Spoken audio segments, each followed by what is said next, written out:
En las fracturas epitrocleares, ¿se asocian a qué tipo de lesión? Entre la epitroclea, ¿no es cierto? Acá tienen la epitroclea y el olecrano, nosotros tenemos un surco que se denomina el surco epitrócleo olecraniano.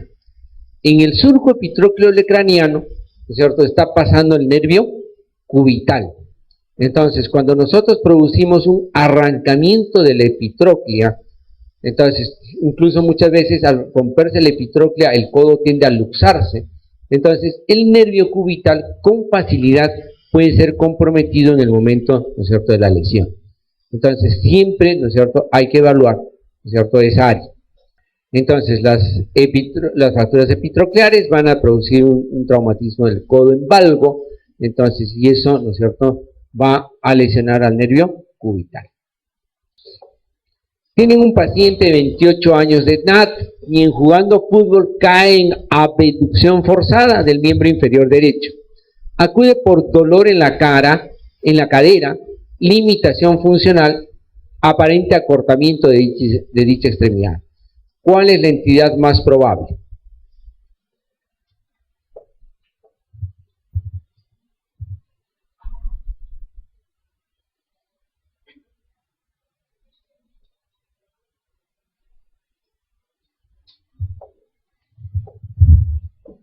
¿28 años? ¿No es cierto? Un accidente deportivo. Una abducción forzada, o sea, se apertura, ¿no es cierto?, el miembro inferior en abducción, y si hace abducción, generalmente hace rotación externa. Viene, ¿no es cierto?, con dolor en la cadera, debería decir acá impotencia funcional total y acortamiento, porque de hecho que va a tener acortamiento. Todas las alternativas que nos dan son luxaciones, ¿sí? Entonces, ¿en qué posición venía, ¿no es cierto?, el luxado en posterior? En posición púdica, que es la rotación interna y aducción, ¿sí? Entonces, si yo hago una abducción forzada, ¿voy a luxar en posterior? No, ¿verdad? Voy a luxar en anterior. Entonces, no va a ser una luxación posterior, tampoco va a ser una luxación congénita, obviamente, ¿no? Las luxaciones anteriores se van a clasificar, ¿no es cierto?, en luxación alta o baja, dependiendo dónde se ubique la cabeza femoral. Adelante tengo el agujero obturatriz y tengo la sínfisis pubiana.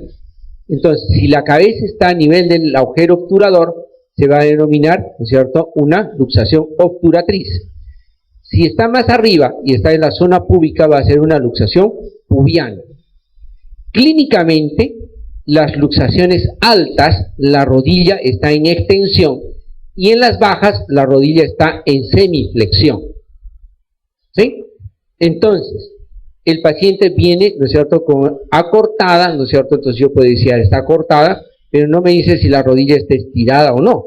Si la medianía está con la rodilla en extensión, entonces sería, ¿no es cierto?, alta, y si está con la rodilla en flexión, va a ser baja. Si sería baja, sí, la respuesta puede ser tranquilamente una luxación obturatriz. Igual que en las luxaciones anteriores hay alta y baja, en las luxaciones posteriores también hay luxaciones altas o bajas. Si es baja es isquiática y si es alta es ilíaca. Entonces, la misma, ¿no es cierto?, eje de posición en base a la rodilla, ¿sí? En las altas la rodilla está en extensión y en las bajas la rodilla está en flexión, ¿ya? Entonces, porque la pregunta puede venir, ¿no es cierto?, después de un traumatismo o de un accidente de tránsito acude una persona, ¿no es cierto?, con la extremidad en rotación interna, aducción y rodilla en flexión. Indique qué tipo de luxación es: obturatriz, ilíaca, pubiana o isquiática. ¿Va a ser una? Isquiática. ¿Sí? Entonces tienen la respuesta en base a la posición que les. Entonces, las luxaciones anteriores, ¿no es cierto?, son raras, no son frecuentes, ¿sí? En cambio, la luxación posterior, ¿no es cierto?, es de lejos, ¿no es cierto?, mucho más fácil de producirse. Generalmente todas las luxaciones son secundarias a traumas de alta energía, o sea, o accidentes de tránsito, ¿no es cierto?, accidentes deportivos muy fuertes, caídas de altura, ¿no? Y como dijimos, clínicamente, ¿no es cierto?, lo más llamativo es la intensidad del dolor. Estos pacientes vienen gritando de dolor con una impotencia funcional marcada. Y la posición de la extremidad, ¿no es cierto?, es clásica, que nos da un diagnóstico certero, ¿sí? El riesgo de una luxación posterior es daño del nervio que está detrás, el ciático, ¿sí? En cambio, de las luxaciones anteriores es compresión de la vena femoral. Entonces, si yo tengo, digamos, una luxación anterior mucho tiempo, muchas horas, al reducir la cadera, descomprimo la vena y puedo producir un tromboembolismo pulmonar masivo, ¿no es cierto? Y el paciente se me puede morir. Entonces, es por eso que cuando pasan más de 24 horas de una luxación anterior, generalmente tiene que entrar el cirujano vascular, ¿no es cierto?, a colocar, ¿no es cierto?, una canastilla para hacer, ¿no es cierto?, evitar, ¿no es cierto?, que haya un tromboembolismo masivo, ¿no es cierto?, al lograr la reducción de la cadera. Las luxaciones anteriores, entonces, bueno, todo lo era. A ver, ¿qué signo clínico se observa en la luxación anterior de la cadera? Bueno, dijimos, clínicamente la reducción de la cadera, ¿no es cierto?, marcada, y la rotación externa, ¿cierto? Eso es. Tenemos un paciente de 40 años de edad que consulta por dolor en la cadera derecha post-esfuerzo. Y al examen clínico hay claudicación, parestesia del miembro inferior y dolor en la región coxo-isquiotrocantérica. ¿Cuál es el diagnóstico más probable? ¿Qué son las bursas? Porque es un tema común, ¿no es cierto? Las bursitis. Me han dicho que tengo bursitis. Las bursas son tejidos grasos que se van a localizar en las zonas de fricción. El olecrano, ¿no es cierto?, está debajo de la piel. Entonces es una zona con facilidad que se traumatiza. Entonces, debajo de la piel tenemos un tejido graso que es la bursa olecraniana, que protege de alguna manera la fricción del olecrano. Debajo del acromio tenemos que pasa el tendón del supraespinoso para insertarse, ¿no es cierto?, en el troquíter. Entonces, entre el supraespinoso y el acromio también hay un tejido graso que protege la fricción con el acromio de este tendón. Entonces, cuando se genera un proceso inflamatorio, dice, tengo una bursitis subacromial, ¿sí? En la cadera, la zona del trocánter mayor fricciona sobre el tensor de la fascia lata. Entonces tenemos también una bursa, que es la bursa trocantérica, que puede generar dolor, ¿sí? Entonces el paciente ha hecho esfuerzo, puede friccionar la cadera, ¿sí? Pero yo, ¿dónde debo tener el dolor? ¿En la zona isquiotrocantérica o en el trocánter mayor? Sobre el trocánter mayor, la bursitis me da un dolor bien localizado, ¿sí? Fácil de identificar. Entonces no va a ser una bursitis trocantérica. Una tendinitis postraumática. O sea, una tendinitis postraumática, nos está diciendo, él sufrió un trauma y ese tendón se ha inflamado, ¿sí? El tendón es la continuación de la masa muscular. Entonces, ¿qué tendón, no es cierto? Podríamos, entonces, el piramidal cruza, ¿no es cierto?, y se inserta su tendón en el trocánter. Entonces tengo todos los rotadores, ¿no es cierto?, el glúteo menor, el cuadrado lumbar. Entonces podrían generarme, ¿no es cierto?, una tendinitis postraumática, pero no hubo trauma, ¿no es cierto?, sino hubo esfuerzo mecánico, ¿sí? ¿Sí? Entonces, y si yo localizo el dolor, podría identificar, ¿no es cierto?, la lesión. Pero ¿qué tiene además el paciente? Tiene parestesias. ¿Y la parestesia signo de qué cosa es? De una irritación neural, ¿no es cierto? Sí. Entonces, si yo tengo una ciatalgia de esfuerzo, ¿qué voy a tener? ¿Dónde está el ciático? En la región isquiotrocantérica, ¿no es cierto? He hecho esfuerzo, ¿no es cierto? He estado levantando cajas, ¿no es cierto? He terminado, ¿no es cierto? Con una lumbalgia y un dolor irradiado, ¿no es cierto? En toda la zona glútea hasta la pierna, ¿sí? Y además tengo parestesis, ¿cierto? Entonces, el diagnóstico, ¿no es cierto? Lo vamos a sacar por la signología clínica que nos están dando, ¿sí? El paciente llega a la consulta con el antecedente de un traumatismo sobre la mano. Al examen hay dificultad para separar los dedos de la mano. Diga usted cuál de los músculos está comprometido. Hay varias funciones de la mano, ¿cierto? Entonces la mano, ¿cierto? Básicamente el pulgar, ¿no es cierto?, representa en función alrededor más o menos del 70% de la función de la mano. Y después, ¿no es cierto?, tenemos el dedo índice y el dedo mediano. El pulgar, ¿no es cierto?, hace la oposición, por lo tanto nos da la pinza y nos da la prensión, ¿sí? Entonces, después la pinza fina lo hacemos con el índice, ¿no es cierto?, la prensión ya lo vamos a hacer con el resto de los dedos. El quinto dedo es el dedo de apoyo, ¿no es cierto?, para mano. Y el cuarto no sirve, ¿no es cierto?, casi para nada, ¿sí? Solamente cuando uno lleva el anillo y dice está quemado, ¿cierto? Entonces, pero tenemos también la función, ¿no es cierto?, de la mano, no solamente la pinza y la oposición, sino la capacidad de separar, ¿no es cierto?, y juntar los dedos, ¿sí?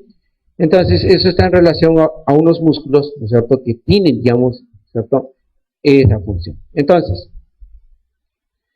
radiales, lumbricales, interóseos, todos están, ¿no es cierto?, en relación a la funcionalidad de la mano. Los que están comprometidos en la separación de los dedos de la mano son los interóseos dorsales, inervados básicamente por el cubital. Entonces, es, ¿no es cierto?, una de las lesiones que se pueden presentar cuando se daña el nervio cubital. ¿Cuál es la conducta inicial cuando tenemos una atricción severa de la mano? ¿Qué es una atricción? Tiene una atricción de la mano. Entonces el paciente viene, ¿no es cierto? Es un panadero, ¿sí?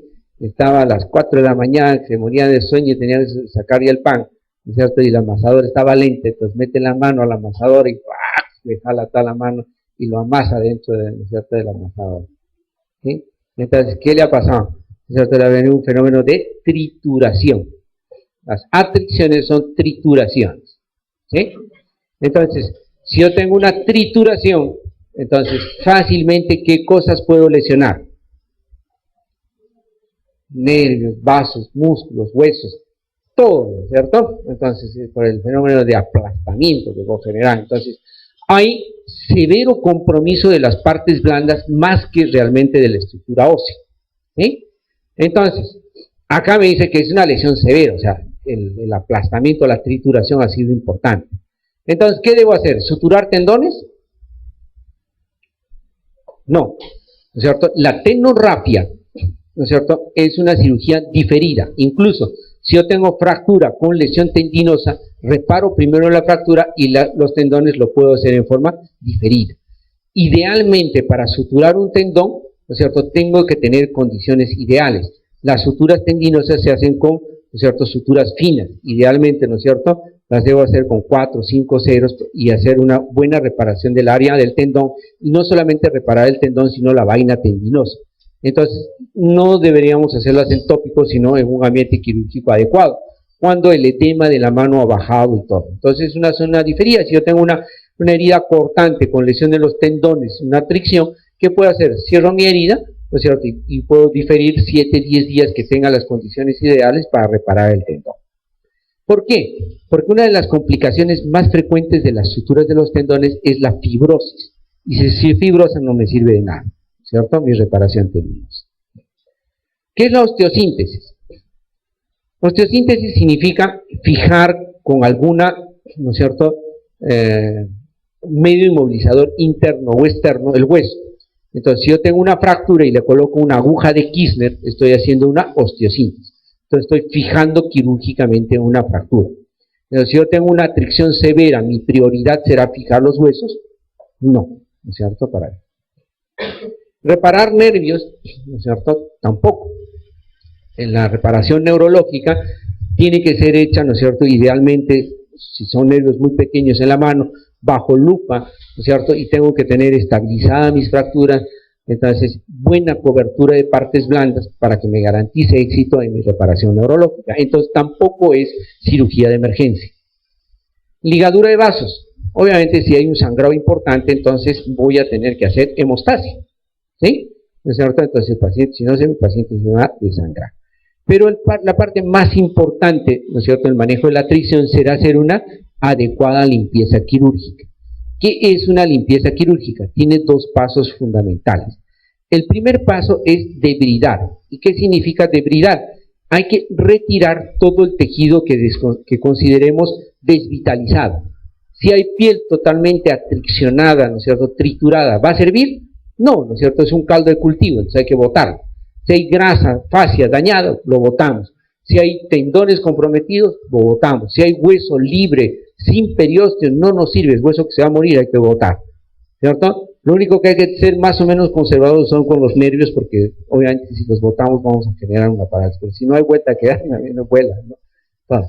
Entonces, eso es debilidad. Y el segundo paso es, ¿no es cierto?, ¿no es cierto?, el lavado mecánico, ¿cierto? Nosotros tenemos que lavar, ¿no es cierto?, las extremidades. Se lavan idealmente con soluciones salinas o soluciones isotónicas. Entonces, se ha demostrado que el lavado con solución salina frente al lavado con antibióticos o el lavado con isodine, con clorexidina, ¿es mejor? No, basta con que lo laven, entonces ya hay que lavar, ¿sí? ¿Cuánto hay que lavar? Entonces, idealmente dicen, ¿no es cierto?, hay que lavar hasta cansarse, y cuando se cansen hay que seguir lavando. Es la única posibilidad de eliminar, ¿no es cierto?, todo el tejido, ¿no es cierto?, desvitalizado. Ese es el principio real, ¿no es cierto?, el manejo de una fractura expuesta, que se hace, ¿no es cierto?, un debridamiento, una limpieza quirúrgica, ¿sí? Igualmente, ¿no es cierto?, para las afecciones severas, ¿no es cierto?, en cualquier nivel. En el túnel carpiano, ¿qué nervio está? ¿El nervio? El nervio mediano, ¿sí? El nervio mediano, ¿no es cierto?, entra dentro del túnel carpal junto, ¿no es cierto?, con todos los tendones flexores profundos y superficiales de la mano. Entonces, cuando aumenta ya sea el contenido dentro del túnel o se cierra, ¿no es cierto?, el túnel, va a generar compresión de este nervio. Y el paciente viene con ¿qué sintomatología? Viene con dolor en la mano, dolor, ¿no es cierto?, hacia los tres primeros de los dedos, ¿no es cierto?, sensación de hinchazón, ¿no es cierto? Y cuando vienen ustedes le hacen dos signos importantes de diagnóstico. ¿Cuáles son? El tinel, ¿no es cierto?, golpean, ¿no es cierto?, ese nivel y le pasa como electricidad y el paciente le dice que, que está pasando, ¿no es cierto?, electricidad hacia los dedos, y Fallen, ¿no es cierto?, que es la hiperflexión de la muñeca y el paciente inmediatamente comienza a sentir, ¿no es cierto?, la parestesia sobre los tres primeros dedos. ¿Cómo confirmamos el diagnóstico? Con una electromiografía. Entonces, la electromiografía nos va a confirmar el diagnóstico de la lesión neurológica. En el canal epitrócleo-craneano dijimos que afectábamos al nervio cubital. Y en el canal de Guyon, ¿cuál es el canal de Guyon? El túnel carpal, ¿no es cierto?, se localiza, tengo acá al palmar mayor y al palmar menor. Debajo del palmar mayor y menor está el nervio mediano. Entonces, ese es el que va a entrar en el túnel del carpo. En cambio, acá tengo el cubital anterior, que se inserta, ¿no es cierto?, en el pisiforme. Y debajo, ¿no es cierto?, está el canal de Guyon, donde está entrando el nervio cubital. ¿Sí? Entonces, la compresión en el canal de Guyon es del nervio cubital. ¿Cuál no es una complicación de un esguince? ¿Qué dijimos que eran los esguinces? Lesiones ligamentarias. Muy bien, entonces, si es una lesión ligamentaria, ¿no es cierto?, yo la distiendo y la rompo, ¿me puede formar un hematoma?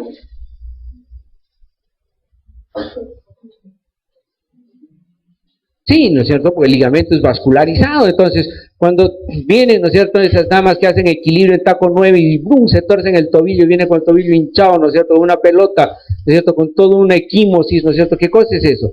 ha sangrado, ¿no es cierto? Ha formado un hematoma, ¿no es cierto?, debajo, digamos, del área submalleolar. Entonces, ¿puede complicar algún hematoma? Sí. ¿Puede darme dolor crónico?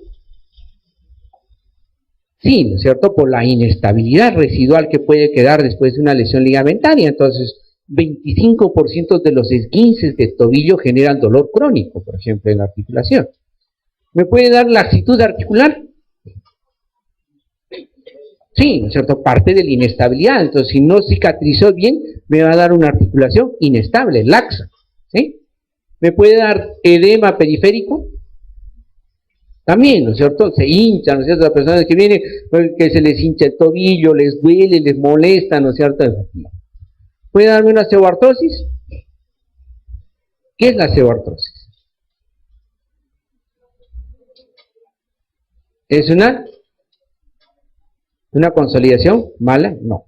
Es una falta de consolidación, cuando no consolidan una fractura. ¿Sí? Entonces, si no pega la fractura, entonces hablamos de una osteoartrosis. Entonces, la osteoartrosis no tiene nada que ver, ¿no es cierto?, con los esguinces. ¿Sí? El dedo martillo. ¿Qué pasa con el dedo martillo?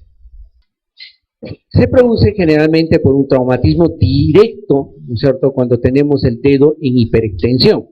Es frecuente, por ejemplo, en la práctica deportiva del básquet. Uno está llevando el balón y bruscamente rebotó el balón y cayó sobre la punta del dedo y produce una hiperflexión brusca del dedo. Y después el paciente viene con el dedo caído, ¿no es cierto? Usted le pide, estira el dedo, no puede lograr la extensión. ¿Qué pasó? Si no puede lograr la extensión, ¿qué está dañado? Entonces se rompe el tendón extensor, ¿sí? Puede avulsionarse un fragmento óseo distal de la falange, sí, pero indica que hay una ruptura del tendón extensor, ¿no es cierto?, del dedo. ¿Cuál era la complicación más temida de las fracturas supracondilias del codo?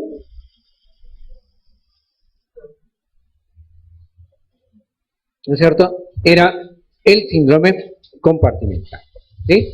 Esa es la lesión más temida, ¿no es cierto?, de las fracturas supracondiliares. Tenemos un niño de 18 meses que llega con flexión dolorosa del codo después de haber sido alzado del mismo brazo. Se denomina también codo de niñera, ¿sí? Entonces, los niños entre 2 a 5 años, cuando son traccionados del brazo, ¿sí? Entonces el niñito va, nosotros están llevando la manito en esa posición y quieren subir la vereda.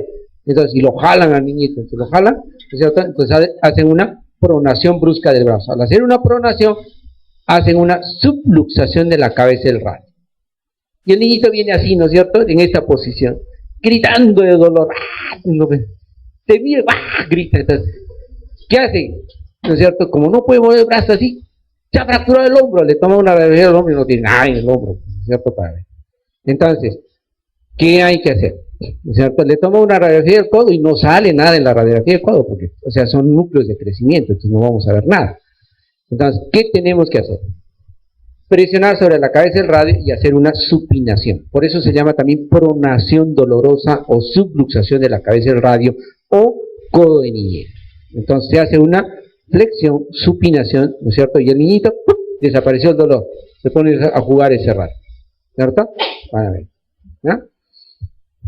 Todo niño menor de 4 años que viene con el brazo en esta posición gritando de dolor, 3 cosas importantes: fractura de clavícula, subluxación de la cabeza del radio o fractura del radio y el cúbito distal, ¿sí? Entonces, esas son las 3, ¿no es cierto?, patologías que hay que descartar en niños menores de 5 años que vienen con extremidad, ¿no es cierto?, con franca limitación funcional. ¿Ya? Entonces, obviamente, ¿no es cierto?, si hay el antecedente, ¿no es cierto?, viene, ¿no es cierto?, se llama codo de niñera porque, o de la niñera asustada también, ¿no es cierto?, porque le dice, ¿lo has jalado al niñito? Y dice, no, yo no he visto nada. Y dice, ¿no es cierto?, entonces ya se levanta. Entonces, es cuando los levantan del bracito y luxan, ¿cierto?, la cabeza. Luxación posterior de cadera, ¿cómo viene? Exacto. Entonces viene en Aducción, rotación interna. Y si está en flexión de la rodilla, ¿es una luxación? Baja. Y si es baja, es isquiática.